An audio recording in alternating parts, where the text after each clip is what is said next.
मिल गया? कितने पेज पे है नई बुक में? Okay, very good. तो लेजिस्लेचर को देखेंगे। और आपने इससे पहले एग्जीक्यूटिव्स के बारे में पढ़ा था। एग्जीक्यूटिव्स में जब हम उस चैप्टर को पढ़ रहे थे तो उसमें भी मैंने एक बार बात की थी कि किसी भी सरकार के, गवर्नमेंट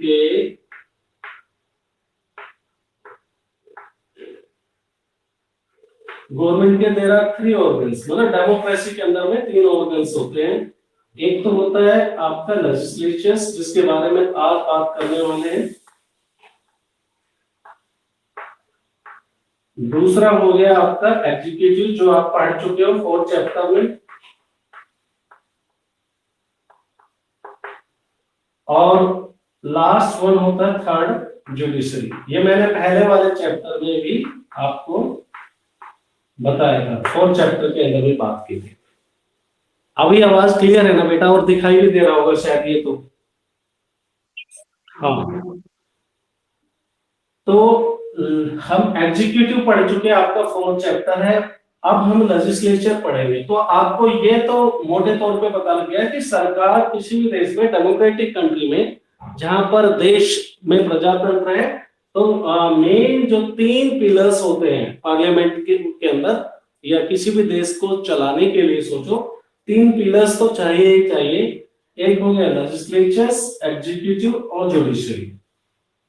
अब आज वैसे तो होना ये चाहिए था हमको, लेजिस्लेचर के बारे में पहले पता होना चाहिए, फिर एग्जीक्यूटिव, फिर जुडिशरी। लेकिन क्योंकि आपकी बुक के अंदर पहले एग्जीक्यूटिव दिया है, तो क्योंकि executive is the most important, मतलब उसमें प्राइम मिनिस्टर, राष्ट्रपति सब आते हैं, उपराष्ट्रपति, तो इसलिए उन्होंने शायद ये एग्जीक्यूटिव के बारे में पहले बात कर लिया। ठीक है, लेकिन चलो हम आज लेजिस्लेचर को जानेंगे कि लेजिस्लेचर पहले तो जान लेते हैं, फिर पहले उसके बारे में जानेंगे, तब तो उसका हमको पता लगेगा कि उसकी जरूरत क्या है।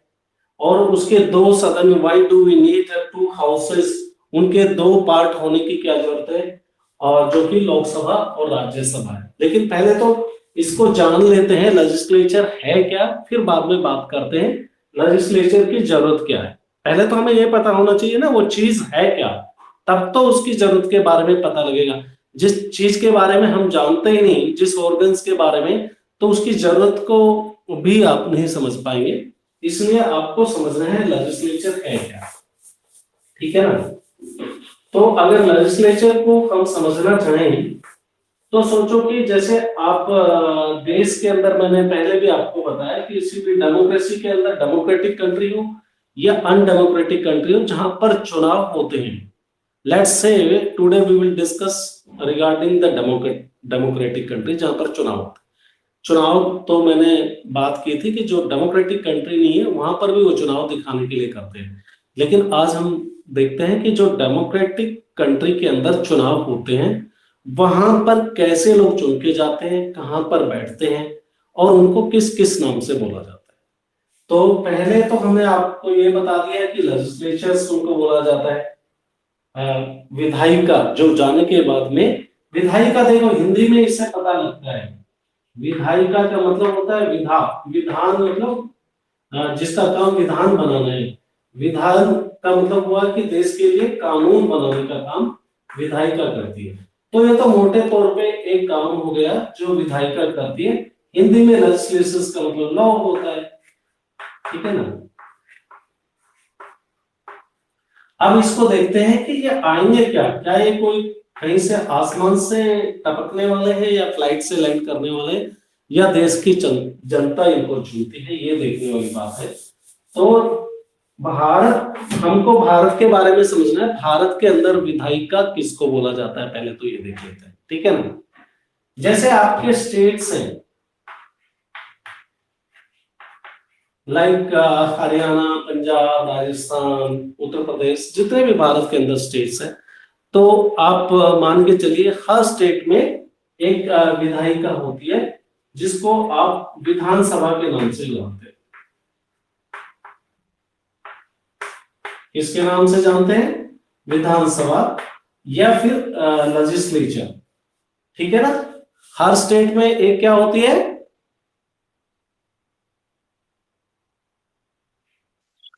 विधानसभा इंग्लिश में लेजिस्लेचर बोलते हैं। और इसका काम जो सबसे मोस्ट इंपोर्टेंट काम है वो कानून बनाना, ठीक है। इसके अलावा भी बहुत सारे कानून के अलावा भी बहुत सारे काम करती है, लेकिन मोटे रूप में आप सोचते हैं कानून बनाना। सिमिलरली देश के अंदर भी, ये तो होगी हर स्टेट के अंदर विधानसभा लेजिस्लेचर जिसको बोला जाए, ऐसे ही पूरे कंट्री के लिए भी, कंट्री के अंदर भी उसको हम संसद के नाम से बोलते हैं, ठीक है ना।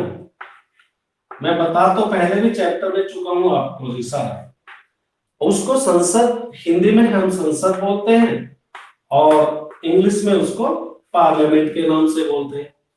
लेकिन विधानसभा के स्टेट के अंदर जो होता है ना, विधानसभा का सिर्फ ज्यादातर स्टेट में छोड़ के 6 स्टेट को, बाकी सब कहीं पर ये एक ही सदन वाली होती है, यानी कि वहां पर सिर्फ विधानसभा ही होती है, ठीक है ना। लेकिन कुछ एक स्टेट के अंदर विधायिका का एक दूसरा भी सदन है, उसकी हम बात करेंगे आगे कौन कौन से स्टेट के अंदर है। उसको विधान परिषद के नाम से जाना है।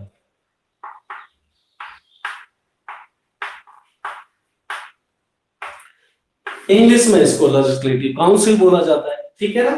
तो यानी कि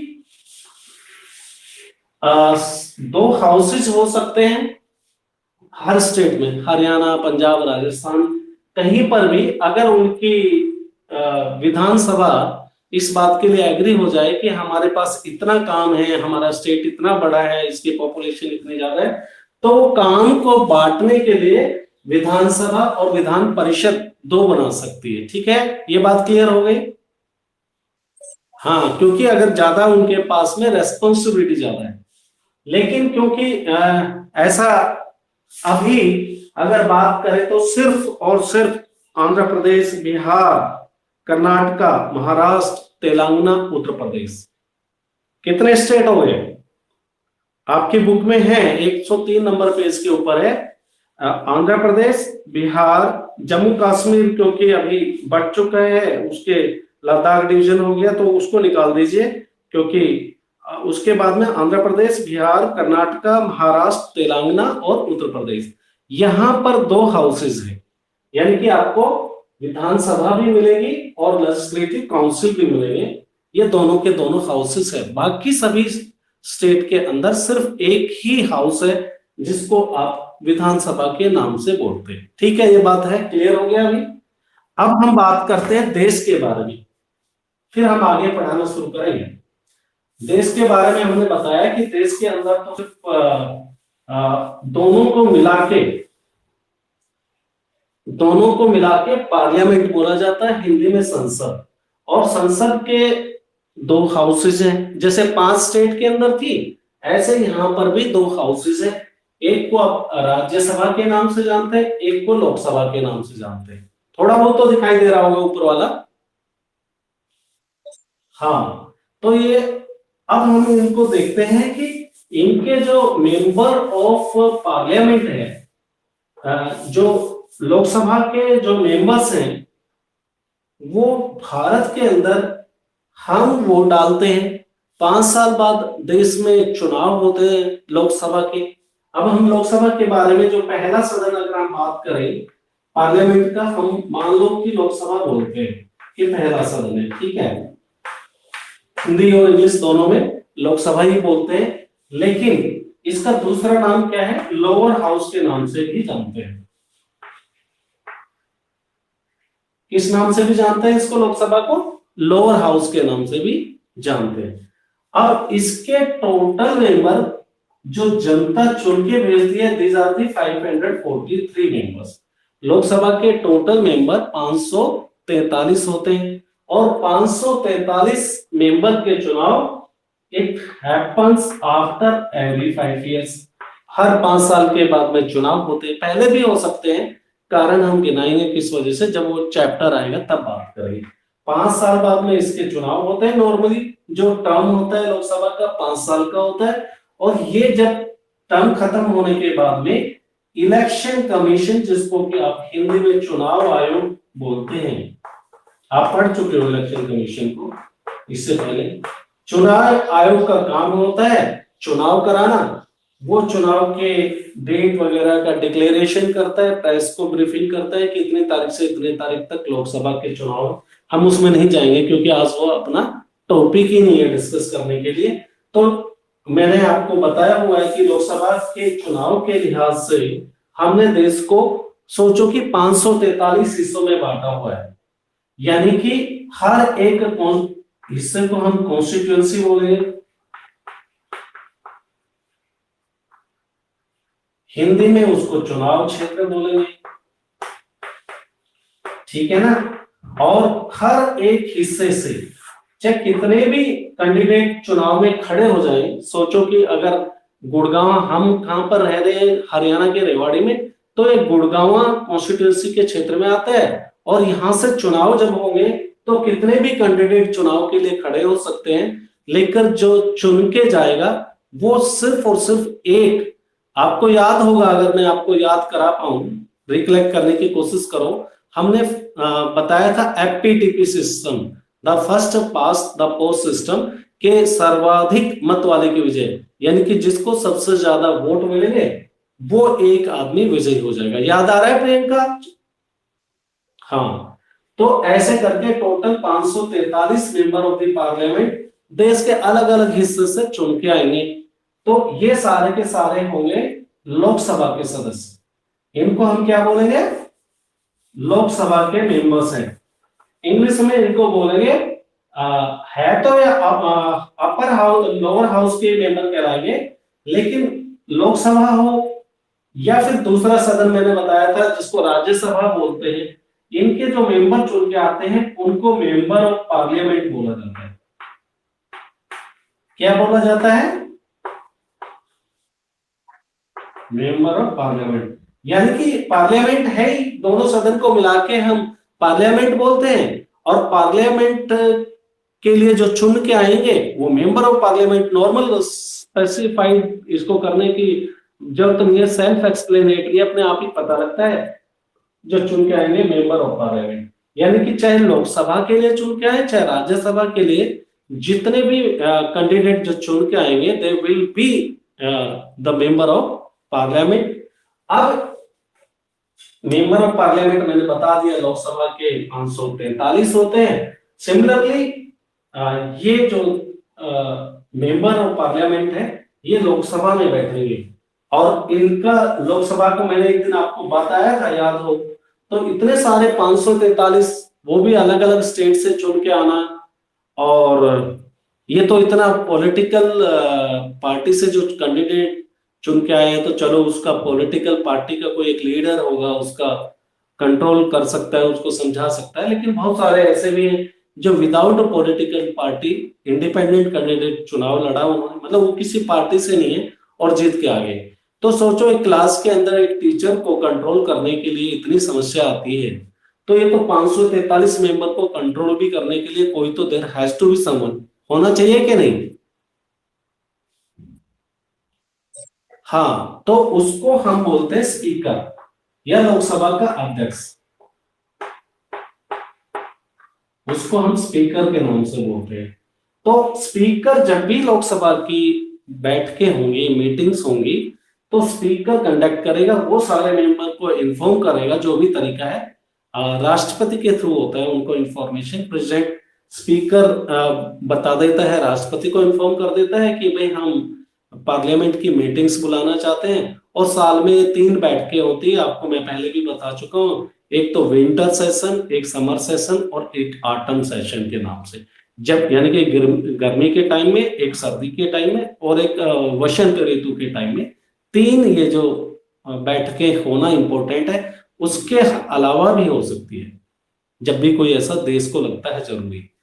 अब ऐसे ही हम बात करेंगे, ये तो हुआ लोकसभा के बारे में। लोकसभा के बारे में आपको बता दिया, इतने मेंबर्स होते हैं, जनता इनको चुन के भेजती है, और चुनने का तरीका मैंने बता दिया, सर्वाधिक मत वाले की विजय, जो आप चैप्टर में पीछे कर चुके हो। इसके अलावा ये बता दिया इन सबको कंट्रोल करने के लिए स्पीकर है। मोटे तौर पे आपको बातें समझ में आ गई होगी स्पीकर लोकसभा के बारे में। अब हम बात करते हैं राज्यसभा के बारे में। अब राज्यसभा जो है ना, लोकसभा के लिए एज 25 ईयर्स है चुनाव लड़ने के लिए, ठीक है ना। जो भी कैंडिडेट चुनाव के लिए लोकसभा के लिए लड़ना चाहता है उसकी मिनिमम आयु 25 ईयर्स होना चाहिए। अब राज्यसभा के बारे में बात कर लेते हैं। राज्यसभा,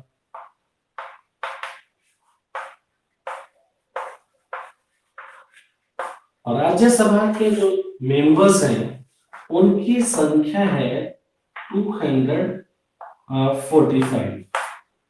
पहले भी बात कर चुके हैं हम, कोई नई चीज नहीं है। मैंने, हाँ, अब ये 245 में से मैंने आपको बोला था, याद होगा आपको, मैं फिर दोबारा रिकलेक्ट करा देता हूं कि इसके अंदर से 12 मेंबर्स हैं, 12 मेंबर्स जो राज्यसभा के 12 सदस्य हैं,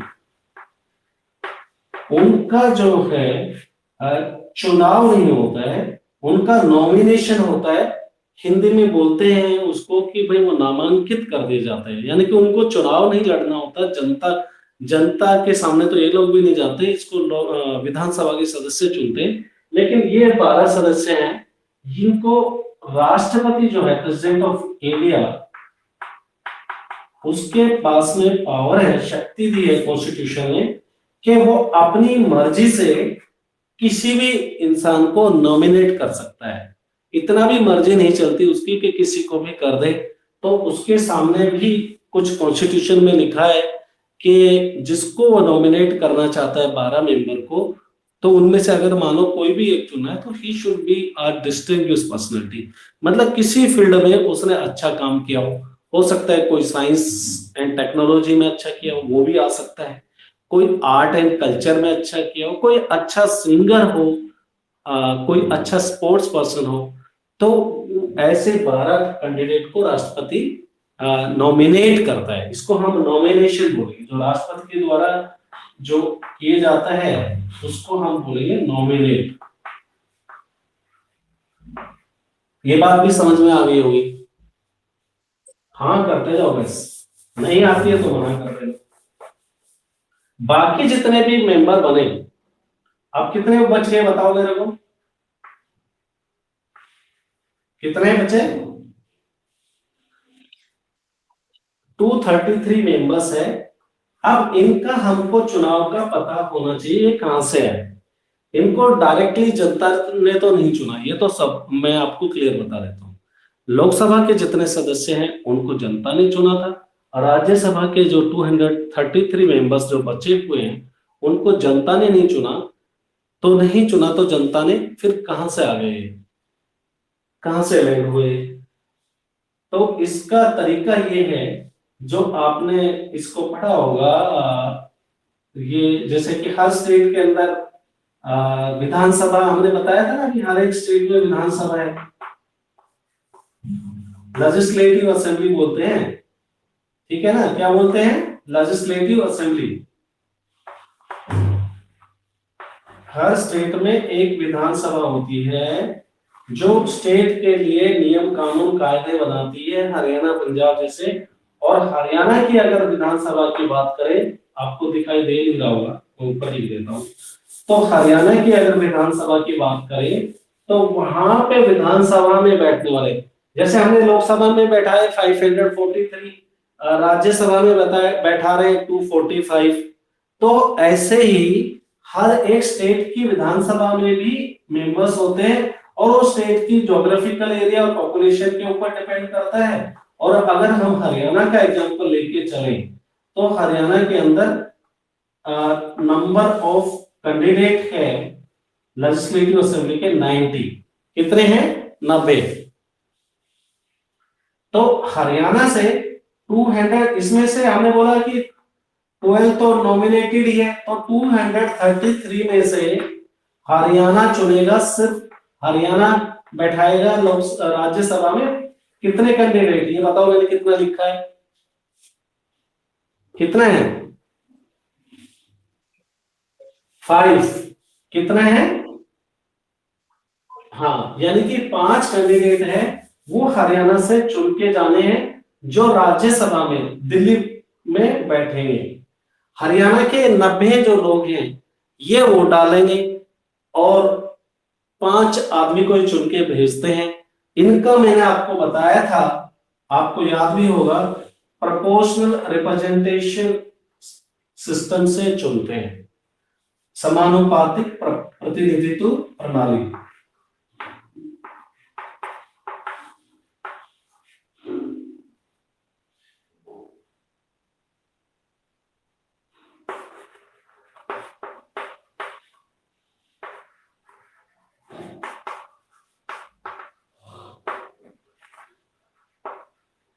तो हरियाणा से 5 चुनते हैं। अगर प्रोपोर्शनल रिप्रेजेंटेशन सिस्टम किस तरह से काम करता है वो मैंने आपका इलेक्शन कमीशन का जब चैप्टर पढ़ाया तब पूरा का पूरा डिटेल्स में, दोनों एपीटीपी सिस्टम और प्रोपोर्शनल सिस्टम, जिसको हिंदी में प्रोपोर्शनल रिप्रेजेंटेशन सिस्टम को समानुपातिक प्रतिनिधित्व प्रणाली बोलते हैं। मैं आपको याद दिला देता हूं, जब हमने बात की थी इजराइल के बारे में, बात की थी नीदरलैंड के बारे में, बात की थी कि इजराइल और नीदरलैंड के अंदर पीआर सिस्टम अपनाया जाता है, उसी टाइम मैंने बोला था कि हरियाणा के अंदर राष्ट्रपति के चुनाव, उपराष्ट्रपति के चुनाव और राज्यसभा के चुनाव जो होते हैं वो भी पीआर सिस्टम से होते हैं। ठीक है ना? तो अभी मैं तो आपको सिर्फ चैप्टर के स्टार्टिंग में पहुंच पाया हूं। अभी आपको एक सिस्टम पता लग गया कि राज्यसभा है क्या, लोकसभा क्या है। ऐसे ही हर स्टेट के अंदर भी एक विधायिका होती है, एक लेजिस्लेचर होती है, उसके भी 2 हाउसेस हो सकते हैं। मैंने आपको स्टेट्स के नाम बताए कहां कहां पर 2 हाउसेस है, ज्यादातर स्टेट के अंदर सिंगल हाउस है। ये बात क्लियर हो गया यहां तक प्रियंका? अब हम बात करेंगे, मैंने ऊपर लिखा हुआ है कि why do we need parliament, हमें पार्लियामेंट की आवश्यकता क्यों है, जरूरत क्यों है, इसके बारे में हमको पढ़ना है। जो आपके चैप्टर के स्टार्टिंग होने में ही सबसे फर्स्ट अगर आप शुरू करोगे 101 पेज के ऊपर, सबसे पहले ये दे रखा है why do we need parliament. तो हमारी नजरों में हम क्या सोचते हैं, लेजिस्लेचर एक सिर्फ उसका काम है कि भाई देश के लिए कानून बनाना है। जो चंडीगढ़ में बैठते हैं 90 जो चुन के गए वो विधायिका के सदस्य है। ऐसे ही अपने भारत की अगर बात करें, हरियाणा की बात की है मैंने भी, ऐसे ही भारत की बात करें तो पार्लियामेंट के जो मेंबर्स है 543 एक, और दूसरी तरफ राज्यसभा में, पार्लियामेंट में मैं पहले लोकसभा के सदस्य बता रहा हूं 543, और उसके अलावा राज्यसभा में 245। तो मोटे तौर पे तो हम सोचते हैं कि इनका काम, संसद का काम, देश की पार्लियामेंट का काम सिर्फ कानून बनाना है। बट अगर हकीकत में देखोगे तो सिर्फ इतना ही काम नहीं है पार्लियामेंट का कि देश के लिए कानून बनाए, इसके अलावा भी बहुत सारे काम करती है देश की पार्लियामेंट। ठीक है ना? देश के लोकसभा और राज्यसभा मिलकर बहुत सारे काम करती है। तो वो कौन से काम करती है उसके बारे में बात कर रहे हैं कि it is the centre of the democratic political process. मतलब अगर देश में कहीं पर भी राजनीतिक रूप से जो काम किया जाता है उसका एक केंद्र है, और it is packed with the actions. और यहाँ पर होते क्या है उसके बारे में आगे बता रहे हैं, it is packed with the actions, walkout, protest, demonstration, unanimity, conscience and the cooperation. क्योंकि तुम अकेले ही हो तो फिर मैं इंग्लिश में ही ले लेते हैं, हिंदी में साथ में बताते जाएंगे, वीडियोस को देखेंगे जो बच्चे उनके लिए। तो जो पार्लियामेंट है, अब देश का कानून बनाना होता है, और देश के अंदर मैंने 3 ऑर्गन्स के बारे में बात की थी ना, पिलर्स, एग्जीक्यूटिव्स, लेजिस्लेचर्स और फिर जुडिशरी के बारे में बात की थी। तो इन तीनों के अंदर अगर देखा जाए तो सरकार को चलाने वाला जो है वो एग्जीक्यूटिव्स है, कार्यपालिका। मैंने बताया ना प्राइम मिनिस्टर उसमें होता है, प्रधानमंत्री उसमें है। हाँ, अब वो सबसे शक्तिशाली होते हैं। प्रधानमंत्री की जब पावर के बारे में बात की तो मैंने बताया ही, प्रधानमंत्री है तो उसकी कैबिनेट है, पूरा देश को वो रिप्रेजेंट करता है इंटरनेशनल मीडिया के सामने, इंटरनेशनल कम्युनिटी में जो कोई मीटिंग होती है, देश के लिए कोई डिसीजन लेना होता है, लोकसभा का वो लीडर है। किसी भी मंत्री को हटा सकता है, दूसरा नियुक्त कर सकता है, बहुत सारी पावर के बारे में बात की। तो इसका मतलब ये हुआ जो देश के अंदर, हमारे देश में एग्जीक्यूटिव कार्यपालिका बहुत ही ताकतवर है। तो कार्यपालिका ताकतवर है तो वो बहुत सारे अपने मनमाने भी करेगी, पार्लियामेंट के अंदर अपनी मनमर्जी से चलाना चाहेगी। पार्लियामेंट तो हमने बोला ना, दोनों सदनों को मिला के, लोकसभा राज्यसभा, और चुन के जो जाते हैं ना लोकसभा के अंदर, तो ये पता नहीं आप समझ पाए हो या नहीं। तो लोकसभा के अंदर बेटा जो सरकार चला रहे हैं वो तो मैंने बता दिया कि 272 ही चाहिए मिनिमम, उसमें उससे ज्यादा कितना भी हो सकता है। तो इसका मतलब जो 543 के अंदर से 272, या जैसे आज के दिन जो आपके देश की सरकार है उसके पास में 380 प्लस है, मतलब ये मिनिमम की जरूरत है। लेकिन आज जो सरकार है उसको लोगों ने ज्यादा वोट डाला, ज्यादा मेंबर ऑफ पार्लियामेंट चुन के गए, तो इनके पास में 384 380 प्लस कुछ मेंबर ऑफ पार्लियामेंट्स हैं। क्योंकि बीच में कुछ सदस्य इनके छोड़ के चले गए, तो मैं आपको एग्जैक्ट नहीं बता पा रहा हूँ, नेक्स्ट क्लास में बता दूंगा। कि जैसे मैंने बताया था ना, जब गठबंधन की सरकार होती है तो उसमें से बीच में कुछ छोड़ के चले जाते हैं, तो ऐसे ही अकाली दल छोड़ के चले गए, तो उसका याद नहीं आ रहा है कितने member of parliament Akali Dal से थे। उन्होंने अभी कुछ 2-3 महीने पहले, 4 महीने पहले छोड़ दिए। तो बाकी जो सदस्य मैं बताना क्या चाहता हूं, 543 में से अगर आप 380 को माइनस कर देंगे तो जो जितने भी मेंबर ऑफ पार्लियामेंट बाकी है वो तो सरकार का हिस्सा नहीं है ना बेटा, सरकार के तो यही हिस्सा है। तो बाकी जितने भी मेंबर होंगे 543 में से 380 आप माइनस कर दोगे, वो सारे अपोजिशन कहलाएंगे। अपोजिशन पार्टी यानी कि जो सरकार काम करेगी, उनके सरकार के काम में कमियां निकालने का काम करेगी, सरकार अच्छे से काम करे उसकी देखभाल करती है, चाहे होता हकीकत में कुछ और भी हो।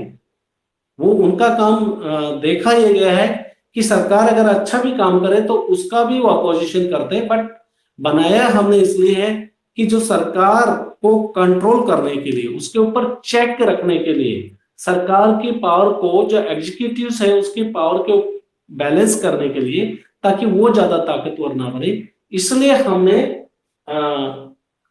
जो पार्लियामेंट के अपोजिशन पार्टी पार्लियामेंट में आती है, यानी कि जो सरकार का हिस्सा बन गए उसके अलावा जो बचे वो अपोजिशन पार्टी की। तो अपोजिशन पार्टी की जब जब बात नहीं मानी जाएगी वो प्रोटेस्ट करेंगे, ठीक है, वो वॉकआउट्स करेंगे। प्रोटेस्ट मतलब अपोजिशन करेंगे, पार्लियामेंट के अंदर जो सरकार काम करेगा उसका विरोध करेंगे। वॉकआउट्स का मतलब पार्लियामेंट से एक और तरीका होता है सरकार के साथ सहमत नहीं होने का, वहां से बाहर निकल के चला जाना। जैसे मीटिंग से कोई नाराज होके, रुष्ट होके चला जाए, इसी तरह से वॉकआउट करते हैं, धरना करते हैं, प्रदर्शन करते हैं। और कभी कभी ऐसा होता है सरकार के साथ मिलके भी काम करते हैं। यूनानिमिटी का मतलब है एक साथ सहमति के साथ। कोई सरकार अच्छा काम कर रही है तो कई बार अपोजिशन पार्टी जो उनसे प्रतिपक्ष में है, विपक्ष में, वो भी सरकार के साथ आ जाती है और कई मामलों में कोऑपरेशन करती है। तो ये डेमोक्रेसी में बहुत जरूरी है ऐसा होना। और डेमोक्रेसी जो रिप्रेजेंटेटिव डेमोक्रेसी, जैसे भारत जैसे देश की अगर बात करें, तो यहाँ तो जरूर ही ऐसा चाहिए एफिशिएंट और इफेक्टिव लेजिस्लेचर्स। यानी कि जो तीनों ऑर्गन्स की अगर हमने बात की है, ठीक है ना, तो तीनों ऑर्गन के अंदर हमने बात की लेजिस्लेचर्स की, हमने बात की एग्जीक्यूटिव की, जुडिशरी की। तो अभी हम ये कहना चाहते हैं कि डेमोक्रेसी के अंदर, रिप्रेजेंटेटिव डेमोक्रेसी जो भारत में है, वहां पर लेजिस्लेचर्स का, जैसे कि देश में पार्लियामेंट है, ऐसे ही उसको लेजिस्लेचर भी बोला जाता है। तो लेजिस्लेचर का एक अच्छा ताकतवर होना बहुत जरूरी है। यानी कि जो सरकार में है उसके अलावा जो भी प्रतिपक्ष में बैठे हैं वो पावरफुल होना चाहिए, उनकी आवाज, वो सब एक साथ मिलके काम करे, वो अपने किसी सरकार की पॉलिसी के ऊपर अपनी राय रख सके कि ये काम सरकार ठीक नहीं कर रही है। और सिर्फ राय ना रखे, जब देश में वो कानून बनाया जाता है तो सरकार ही सारे कानून नहीं बना सकती अपनी मर्जी से। उसके लिए टोटल जितने भी मेंबर ऑफ पार्लियामेंट है, जैसे 543, तो इसका 2/3, कभी कभी किसी कानून के ऊपर 2/3 की मेजोरिटी की जरूरत है, कहीं कहीं पर आधी की जरूरत होती है। तो आधे मेंबर जो पार्लियामेंट के हैं उनका एग्रीमेंट होना चाहिए। अगर वो उनके साथ में होंगे तो फिर वो लोकसभा से अगर पास हो गया, लोकसभा से पास हो गया, यानी कि कानून आप देश में लाते हो तो उस टाइम में उसको बिल बोला जाता है। अगर वो कोई कानून, बिल, विधेयक, हिंदी में विधेयक के नाम से भी बोलते हैं, जब लोकसभा से पास हो गया तो then it will go to the Rajya Sabha, और राज्यसभा के अंदर फिर ऐसे ही होता है, सरकार के भी कुछ आदमी होते हैं, कुछ विपक्ष के होते हैं। तो कहने का मतलब ये हुआ कि इस तरह से स्ट्रक्चर बनाया है ताकि सरकार अपनी मनमानी ना कर सके, ताकि सरकार के ऊपर कंट्रोल कसा जा सके, उसके ऊपर नकेल लगाई जा सके और देश के लिए सरकार अच्छा काम करे, सिर्फ मकसद उसके पीछे ये। तो ये तरीका है। लेकिन देखने में क्या आ रहा है उसके बारे में बात कर लेते हैं, जो आपके इसी टॉपिक के सेकंड पैराग्राफ में दिया है। ये तो हमने कहा कि विपक्ष की भूमिका बहुत महत्वपूर्ण है, जो अपोजिशन पार्टी से होना चाहिए उसका। लेकिन वास्तव में क्या देखा जा रहा है वो हम बात करते हैं, कितनी विपक्ष अपनी भूमिका निभा पा रही है और सरकार क्या वास्तव में विपक्ष के कंट्रोल में है, चेक एंड बैलेंस कर पाती है, उसको नकेल डाल सकती है क्या सरकार को विपक्ष। अब देखो, हमने बात की थी कि कोई भी लॉ लेके आने के लिए हमको सदन के अंदर, दोनों सदन के अंदर मेजोरिटी होनी चाहिए, यानी कि ज्यादातर लोग उस कानून को जो आप बनाना चाहते हो उसके ऊपर ज्यादातर लोगों की राय होनी चाहिए, आम राय होनी चाहिए कि हाँ ये कानून बनाया जाना चाहिए। तो उसके लिए आज के दिन में क्या सिचुएशन है वो देखो। आज मैंने कहा कि आधे लोगों की सहमति से काम चल जाता है, कानून बन जाता है। लेकिन आज के दिन जो सरकार है, मैंने तो बताया इसके पास तो 380 है, 543 में से 380 तो अकेले सरकार के साथ में है, 380।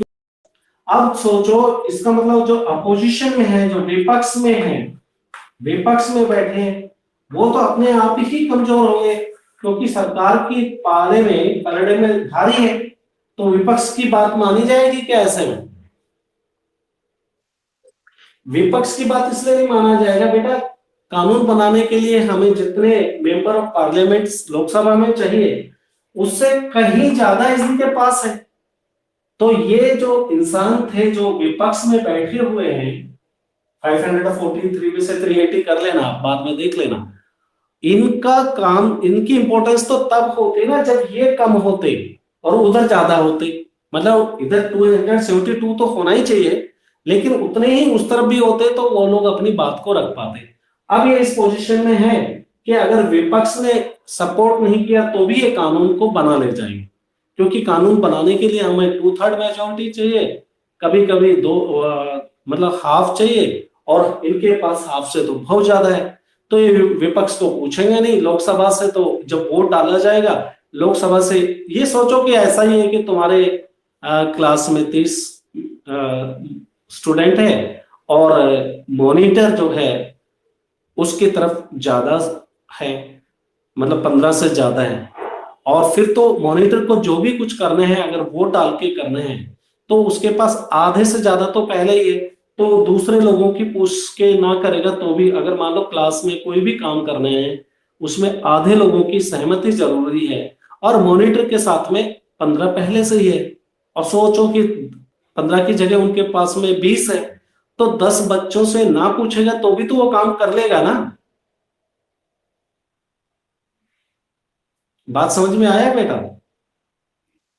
हाँ, तो ऐसे ही आज के दिन जो है, कहने का अर्थ ही हुआ, आज के दिन यानी कि पिछले 7-8 साल से हम देख रहे हैं कि जो सरकारें जो फुल मेजोरिटी में आती है, एक ही सरकार, एक ही पार्टी के पास में जब ज्यादा मेंबर ऑफ पार्लियामेंट हो जाते हैं तो उसे विपक्ष की सपोर्ट की जरूरत नहीं होती है, और जब विपक्ष के सपोर्ट की जरूरत नहीं है तो वो अपनी मनमानी करने लगती है, ठीक है ना, देश को चलाने के लिए मनमानी करने लगती है। और इसलिए मेरा कहने का मतलब यह है कि एग्जीक्यूटिव ज्यादा ताकतवर हो जाते हैं, कार्यपालिका ज्यादा ताकतवर हो जाती है। ठीक है ना, उनकी पूछ ज्यादा हो जाती है।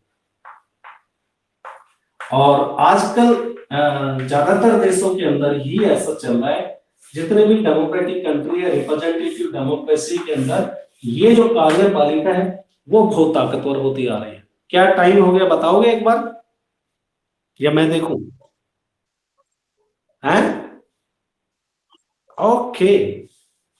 तो अब हमने पढ़ा तो थोड़ा सा ही है आज के दिन, आपके 2 ही पैराग्राफ हमने कंप्लीट किए हैं, लेकिन बहुत सारे कॉन्सेप्ट आपको क्लियर हो गए होंगे जो अभी तक नहीं हुए होंगे।